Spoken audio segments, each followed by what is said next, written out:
பாலு வந்து வக்கீல் பாலு தொடர்ந்து பொய்யான தகவலை, அது நீ நேற்று பேட்டி நான் முன்னாடி சொல்லிட்டேன், பேட்டி பார்த்தா ஒரு பதட்டம், ஒரு ஆவேசம், ஒரு பயம், அதை தான் அப்படியே ஒரு மாதிரி சிரித்து அப்படிலாம் சொல்லி அப்படியே ஒரு மாதிரி மறைச்சி அது ட்ராமா பண்ணுறாரு. அதெல்லாம் அந்த வித்தெல்லாம் அவங்களுக்கு தெரியும்.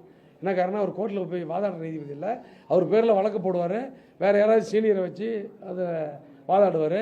அப்புறம் கடைசியாக பார்த்தா நான் தான் நடத்துகிறேன்னு சொல்லிட்டு அதை 100 வக்கீலை வச்சு ஒரு பார்ட்டி கொடுத்து ஒரு பெருசாக அதை ஒரு ஃபோக்கஸ் பண்ணிக்குவார். இந்த மாதிரிலாம் ஒரு இது பண்ணவர் சொல்கிறாரு, காத்து கொண்டிருக்கிறோம், ஐயாவை வீழ்த்த காத்து கொண்டிருக்கிறோம் சிவில் நீதிமன்றத்துக்கு. ஏங்க நான் கேட்குறேன், ஐயாவை வீழ்த்துறதுக்கு அவர் மகனாலே முடியல, நீயா வீழ்த்த போற?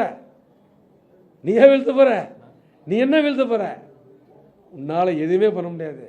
ஐயா என்ற ஒரு சுயம்பு திமுக, அதிமுக, காங்கிரஸ், வேற எல்லா கட்சிக்கும் கட்சியை தூக்கியதற்குன்னு ஒருத்தர் இருக்கிறாங்க.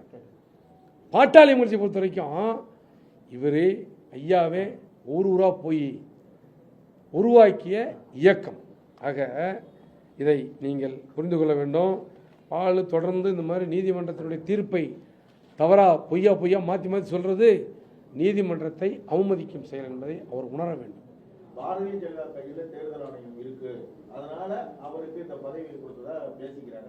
அது எனக்கு தெரியல, நீங்க வேணா விசாரிச்சு சொல்லுங்கள. நீ விசாரிச்சு சொன்னீங்கன்னா நான் அடுத்த பத்திரிகை சந்திப்பில் நான் சொல்றேன். சார் அதுதான் சார் சொல்றேன், அதுக்கு முன்னாடி அவங்கெல்லாம் அங்கே சரி பண்ணிட்டாங்க, அதுக்கு முன்னாடி அங்கெல்லாம் சரியாயிடுச்சு. இப்ப நீதிமன்றத்தில் நீதி கிடைத்த பிறகுதான் திணறுகிறார்கள். தேர்தல் ஆணையம் திணறுது. சார் நான் தேர்தல் ஆணையத்துக்கு போயிருந்தேன், அது நீங்க தான் சொல்றீங்க, சரி பண்ணிட்டாரு நீங்க சொல்றீங்க, எனக்கு தெரியல சார். இல்ல இப்ப தேர்தல் ஆணையம் என்பது நீதிமன்றத்துக்கு இணையான அமைப்பு, அதுவும் இந்த மாதிரிலாம் பண்ணிடக்கூடாது. இந்த மாதிரிலாம் ஒருதலை பட்சமாக அவங்க இந்த மாதிரி நடந்ததெல்லாம் நாங்கள் வந்துங்க மிகப்பெரிய தவறு. தேர்தல் ஆணையத்தின் மேல் இருந்த மக்கள் நம்பிக்கை, இப்போ எதிர்கட்சிகள்லாம் சொன்னாங்க தேர்தல் ஆணையம் இது பண்ணுது அதை பண்ணுது சரியில்லை தவறாக பண்ணுறாங்கன்னு சொன்னாங்க. நாங்கள்லாம் கூட அப்போ யோசித்தோம். ஆனால் இப்போ அந்த செய்தி வந்த பின்னாடி தான் எங்களுக்கு ஒரு அதிர்ச்சியாக இருக்குது. இனிமேலும் இது போன்று நடந்து கொள்ளக்கூடாது. இல்லை தேர்தல் ஆணையத்தை எதிர்த்து ஐயா நீதிமன்றம் போவார்னு அவங்க எதிர்பார்க்கல. நீதிமன்றம் போவார், அப்படியே அதிர்ச்சி அடைஞ்சு உட்காந்துருவார். ஏங்க அவரை தான் என்ன சொல்கிறாங்க, நேற்று கூட பாலு சொல்கிறாரு 87 வயசு, அவர் சுயநினைவோட பேசலை, அவர் பேச வைக்கிறாங்க அப்படின்னு சொல்கிறானே படுபாவி. வாரம் வியாழக்கிழமை உங்கள் முன்பு நான் கூட இந்த குறிப்பெல்லாம் வச்சுட்டு பேசுகிறேன்.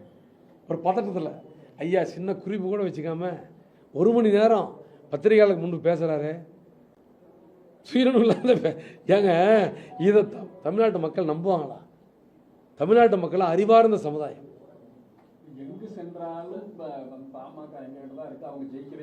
அவங்க நிறைய பணம் இருக்குது, அந்த திமிரில் பேசுறாங்க.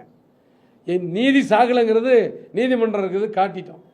நீதிமன்றத்திலேயே ஏஃபார்ம் பிஃபார்ம் கையெழுத்து 2 பேரும் கொடுத்தா சின்னத்தை ப்ளீஸ் பண்ணுன்னு சொல்றாங்க. அப்ப அவங்களும் கொடுப்பாங்க, நீங்களும் கொடுப்பீங்க.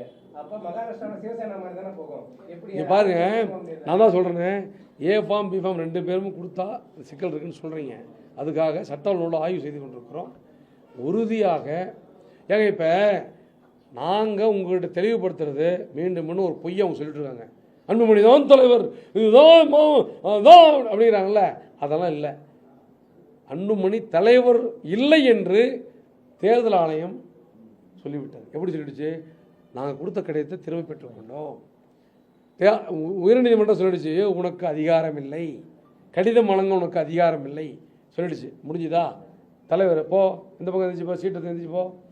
14ஆம் தேதி அந்த பதவி காலியாக இருக்கிற பதவிக்கு 14ஆம் தேதி நாங்கள் பொதுக்குழுவை நடத்தினோம். அந்த பொதுக்குழுவில் ஐயா அவர்களை தலைவராக பொதுக்குழு தேர்ந்தெடுத்திருக்கிறது. இதை தேர்தல் ஆணையம் அங்கீகரிக்க வேண்டும் என்று நான் கேட்கிறோம்.